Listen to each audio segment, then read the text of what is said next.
கசீரல் mall அவ் கலீலல் mall, கம்மியான பணமுடைய ஏழைகளும் வசதி வாய்ந்தவர்களும் சமமாகவே உபகாரம் செய்தார்கள்.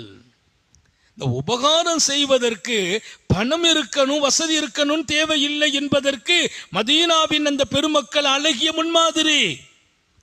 பணம் இருந்தா தான் உபகாரம் செய்யணும்னு இல்லை, வசதி இருந்தால் தான் உபகாரம் செய்ய வேண்டும் என்று இல்லை. என் தகுதிக்கு நான் மனிதர்களுக்கு ஏதாவது ஒன்று செய்யலாமே, யாருக்காவது ஏதாவது ஒரு உபகாரம். அவர் கல்வி தாகம், அவர் கல்வியினுடைய தேவை பூர்த்தியாகிற ஒரு உபகாரம், அவர் வறுமை அதை பூர்த்தி செய்கிற உபகாரம், அவர் ஒரு பக்கம் வாழ்க்கையில வேலை வாய்ப்பு இல்லை, நம்மால என்ன செய்ய முடியும். அதனால்தான் பெருமானார் ஸல்லல்லாஹு அலைஹி வஸல்லம் தேவை உடையவர்கள் வந்தால் நீங்க சொன்னா 4 பேர் கேட்பாங்க என்று இருந்தால் நீங்கள் சிபாரிசு செய்யுங்கள். நாங்க ஸல்லல்லாஹு அலைஹி வஸல்லம் எங்கட ஒருத்தர் வர்றார், சொல்றார், அதற்கு நீங்க சொன்னா ஏதாவது கிடைக்கும் அப்படின்னா நீ சொல் என்கிறார்கள் எம்பெருமான். ஏன்? தேவை உடையவர்கள் வரும்போது உன் சொல்லுக்கு மதிப்பு இருக்குமையானால், யார்கிட்ட சொன்னா காரியம் நடக்குமோ, நீ சொல்.